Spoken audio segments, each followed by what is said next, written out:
Hello and welcome, dear viewers, to a new episode of the Business Insider. I'm Karim Gamaluddin and I'm going to be your host for tonight. And dear viewers, of course, as 2021 is coming to an end and 2022 is drawing closer, we're going to be shedding a light on the most important and significant projects that President Fattah al-Sisi has inspected and has overseen in the past few days. And of course, many important projects on several fronts are being implemented, and the Egyptian government is working against the clock to and exerting rather relentless efforts to work on the projects that have already been inaugurated. And of course, among these projects is the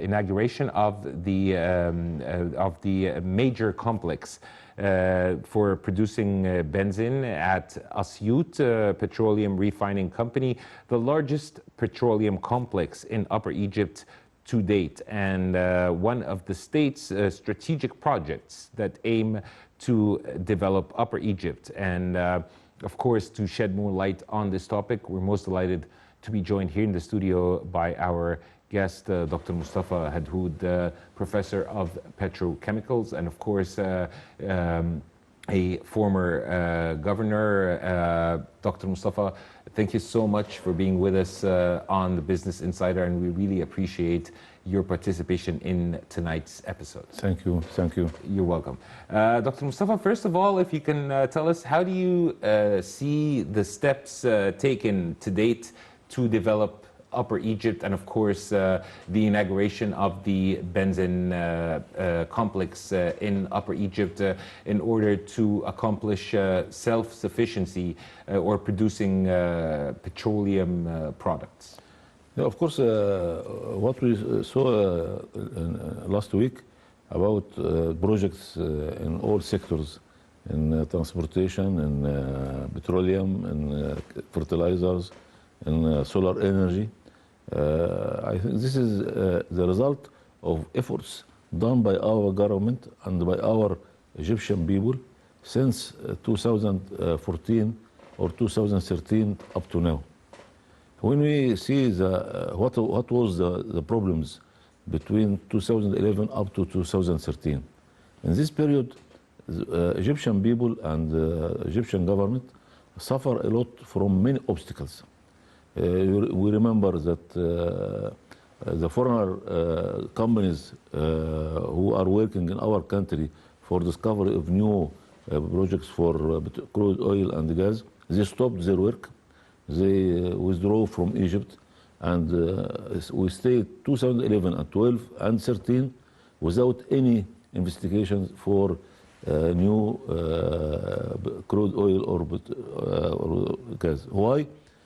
Egypt government must pay for them $7 billion, their money.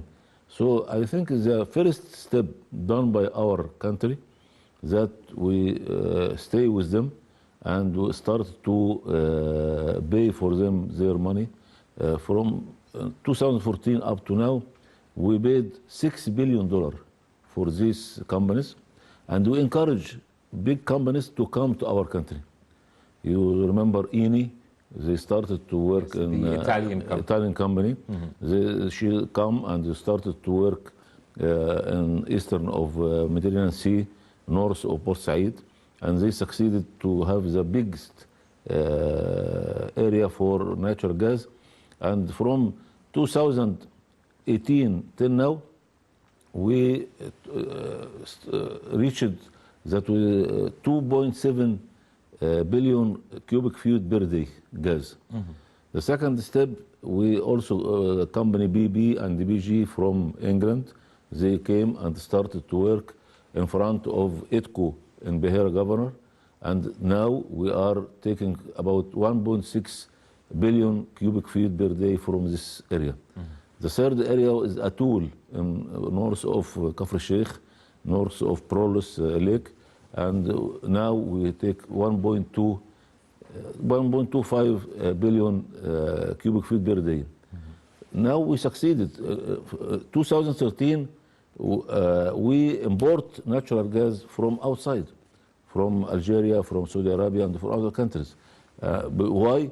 Because in that time we produce only about 3.5 billion cubic feet, and our requirement in that time was about 4.6. So there was a shortage. And the first time in our country, in Egypt, that we started to import natural gas from abroad. But due to this success and the effort of people on Ministry of Petroleum and the leadership of President Fattah and under leadership of our president, he stayed personally with people from Eni and with people from BP and BG and Rosfet from Russia, and they succeeded to. Now we are producing 7.6 billion cubic feet natural gas per day. Our requirement is about 6, so we are ready to export. And the first time to return again, and instead of importing natural gas, we are now exporter of natural gas. And we have good facilities in Dumyat and in Edco. We have the biggest company to change natural gas from gas to liquefied natural gas, in order to export it to Spain, to France, to Italy, to Greece. And these two companies were stopped from 2011 or 2010 till now. 8 years stopped. Now they start return again. This first step, very good effort done by our people under supervision of our President Fattah Sisi. The second thing that now we have crude oil. The facility for refining of crude oil was not sufficient. For that reason, he stressed that we must increase our capability in refining of crude oil. We started in Suez, in Adabaya, to increase the facilities, renewing of all facilities. We make another company started from about 6 months in Mustorod in Cairo, and our president was present in that time. Also in Midor in Al Amriya. The fourth one is in Asyut. This is the biggest refining of crude oil in Upper Egypt. And they stressed that we must make increasing the capability. Why? Because the refining, we take from refining benzene, octane, and benzene for aeroplanes, benzene for cars. We obtain solar, we obtain mazut. So our capability now increasing because our people increase every year 2.5 million.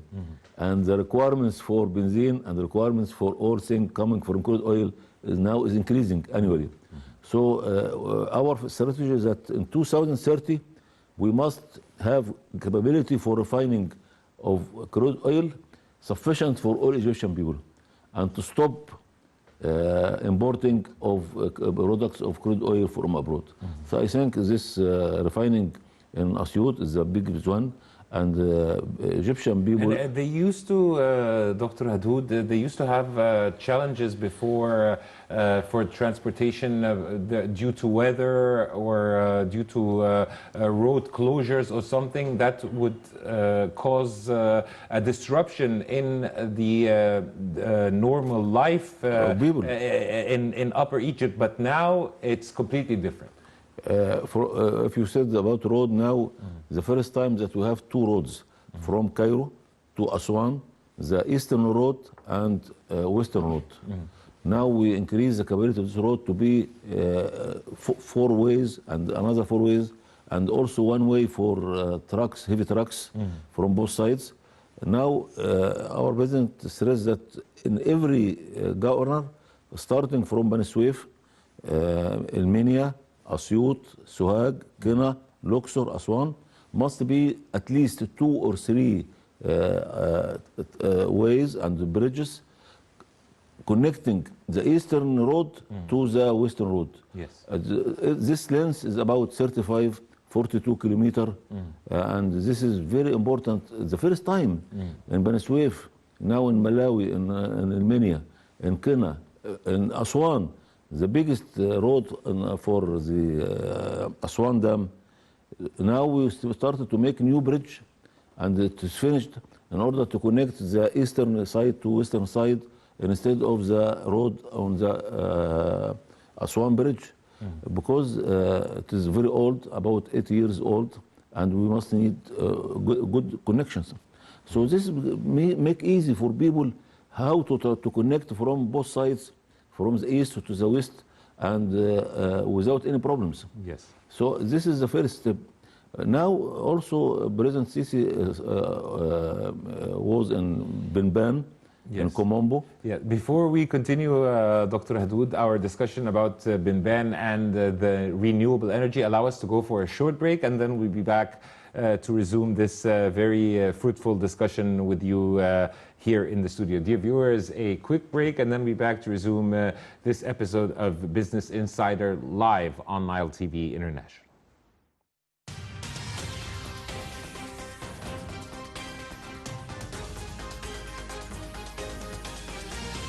Insider live on Nile TV International, and we're shedding light on the work that is being that is taking place in Egypt in development on all fronts, and continuing our discussion with our guest here in the studio, Dr. Mostafa Hadhoud, a professor of petrochemicals and a former governor.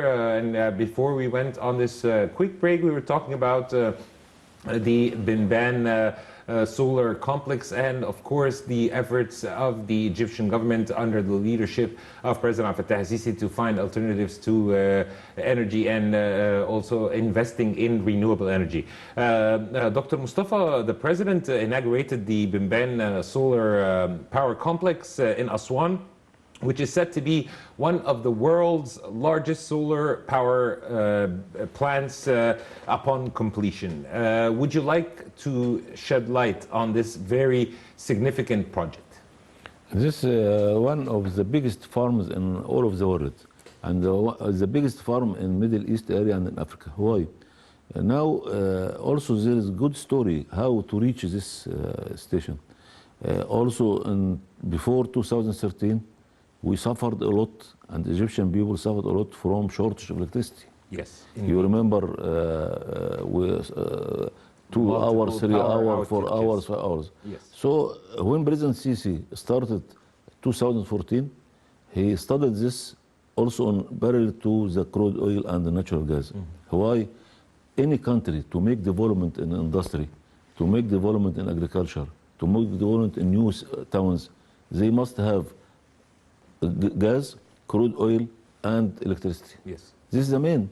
So for that reason, we make a short plan in 2015 and 16, and to increase the electricity power from 26,000 megawatt to reach 32,000 megawatt during 2016. The second step, that we import gas in order to use for this station, because about 3 or 4 big stations, they suffered a lot that no gas to produce. The second step, he make a plan that we must work parallel in all types. You know that electrical energy are generated from either from steam boiler energy, which is last time about 30 years or 40 years, they use solar and mazut. And then from 1967 or 1980... That was the old school. Old school. Started to use natural gas. Yes. Now, as I said before, 2013, 14, 15, there was a shortage in gas. Has bad effect on the working of this station. Yes. So we started to know that we must work parallel to steam boiler to work in renewable energy. What is the renewable? Alternative plan. This include solar energy, include wind energy, water energy, nuclear energy, and the biomass. These are named renewable energy. Why? Because can be using natural sources in order to work. And one of the most important things that countries are investing billions in them is that they are environment friendly. Yes, this is the main. In order to, why renewable? Because it is country people friendly and climate friendly, to stop generation and harmful emissions. Yes, harmful emissions like methane, carbon monoxide, carbon dioxide, and prevent the increase of temperature and prevent global warming. So Egypt shares the world in this area. Yes. Egypt has good happens that the sun is more perpendicular, and the best area for generation of electricity from photovoltaic solar energy is the south of Upper Egypt. Egypt, Libya, Chad, Algeria, Morocco. This is the best area, and also Saudi Arabia. For that reason, we make President Sisi in December 2014. We seized this opportunity to build the power plant in Bin. You know that solar energy, we have two types. One type is named photovoltaic solar energy, and the second type is concentrated solar energy. Concentrated solar energy that we generate energy in order to heat water. Yes. But photovoltaic solar energy, this is a plate panels. They use that under sun emission, and against these panels include solar cells, including silicon. That would generate electricity. This is the main source. We started a law in 2014 that Egyptian companies and Arab companies and the foreign companies can build solar energy stations and invest. They invest $17 billion for investment of all this. And now this finished, and we produce now 1,465 megawatt from this farm. And they have also sufficient land that during this year, another companies will work in order to reach 1.8 thousand megawatt from this area. For that reason, we say that it's the biggest farm in all the world. Now we also started the work in nuclear energy in El Dab'a, and we will start to generate electricity in 2024. Yes. I see. Yeah, Dr. Hadhoud, we're airing now the videos from Bimban, a project that makes every Egyptian proud. Yes. Yes. A huge project. Huge. This is 35 foreign companies, Egyptian companies worked in this Bimban, and they worked during the last 2 years and started and finished their work in June this year. 2021. 2021. Now we are working now in nuclear energy. We make also wind energy in Za'farana to erect new farms for wind energy, and they will produce 1.25 thousand megawatt.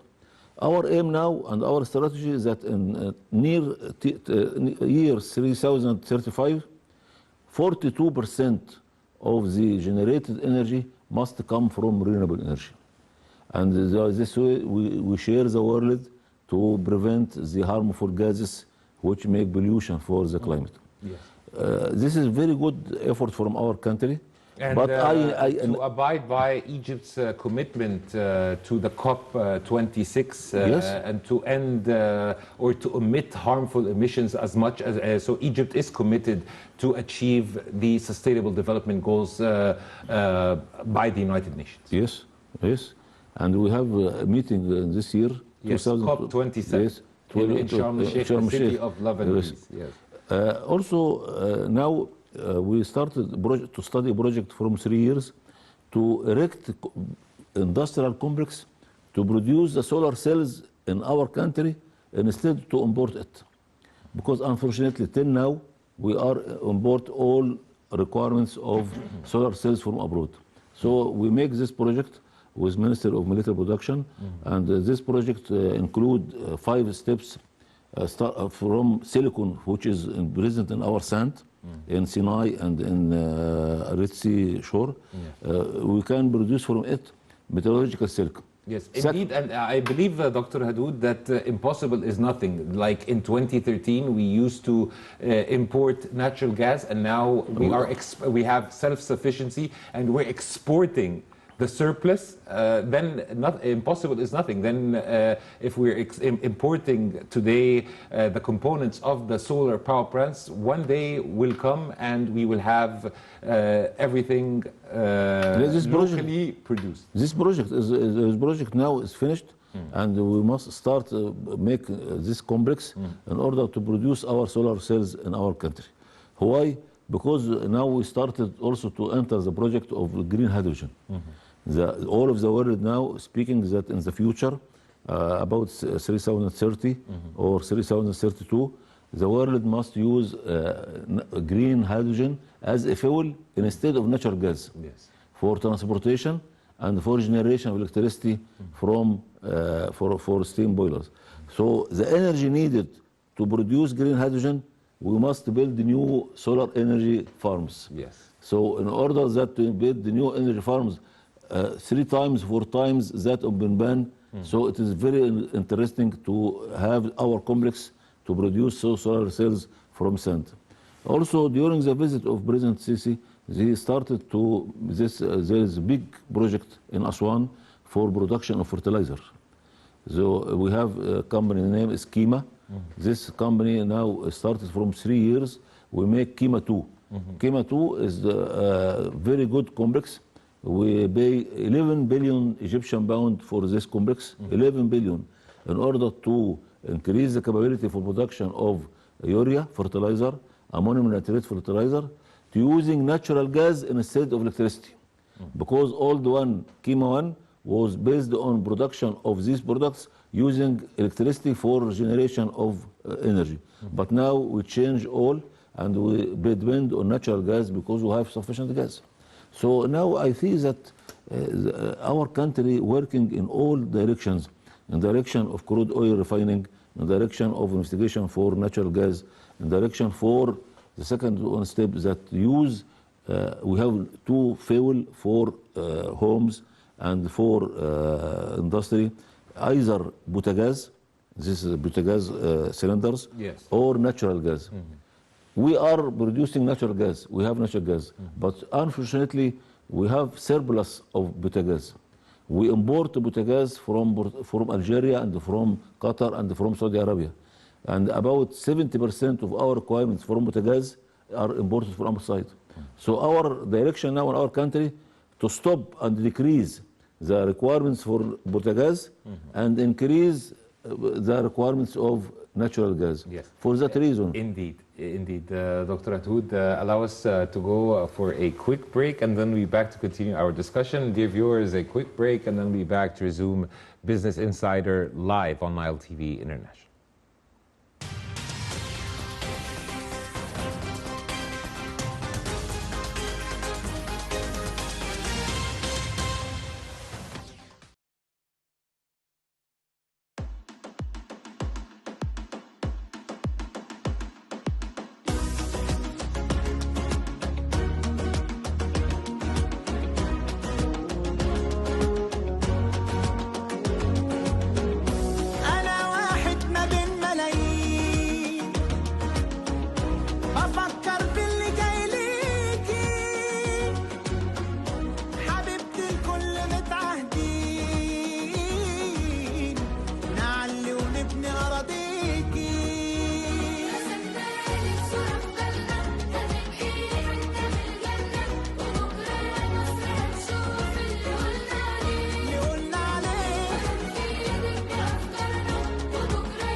Welcome back, dear viewers. You're still watching Business Insider live on Nile TV International and shedding light on the most important projects under the helm of President Fattah al-Sisi and the Egyptian government when it comes to energy and renewable energy. And of course, also one of the most important aspects of the work of the Egyptian government is reaching the most vulnerable under the umbrella of course, Haya Karima and a Decent Life Initiative, which aims to reach the most vulnerable and the most vulnerable villages in Egypt. And continuing our discussion with our guest here in the studio, Dr. Mostafa Hadhoud, former governor and of course professor of petrochemicals.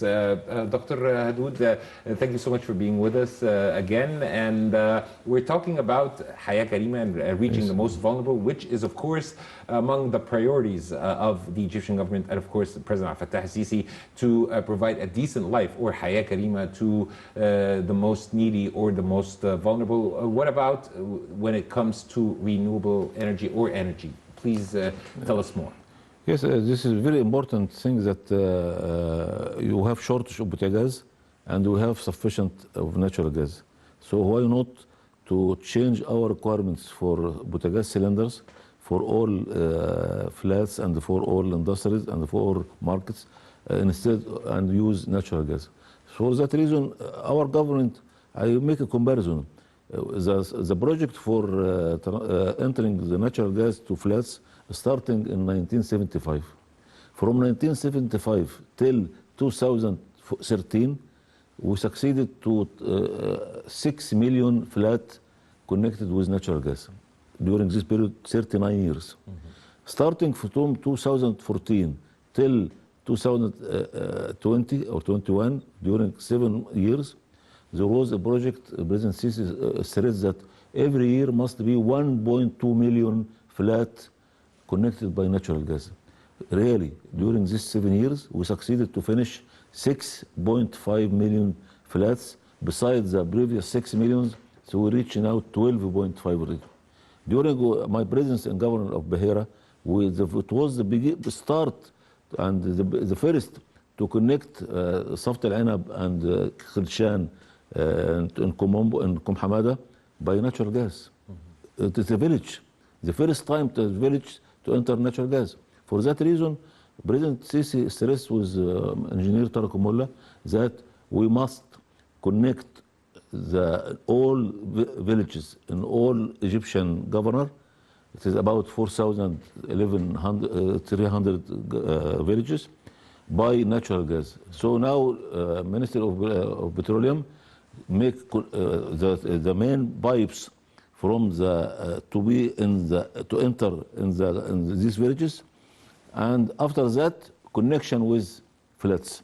But now, from now up to 2030, we must connect natural gas to another 10 million flats in cities and in villages. Yes. Very big project. Yes.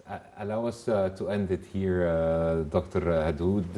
We hope that we had more time to discuss this very important topic, but our fingers are crossed and we are confident that the Egyptian government and of course President Fattah al-Sisi will deliver to millions of Egyptians and to to reach the most vulnerable. Thank you so much for being with us, Dr. Mostafa Hadhoud, former governor of Bahira and professor of petrochemicals. We really appreciate your insight and thank you for being with us on the Business Insider. Thank you, thank you.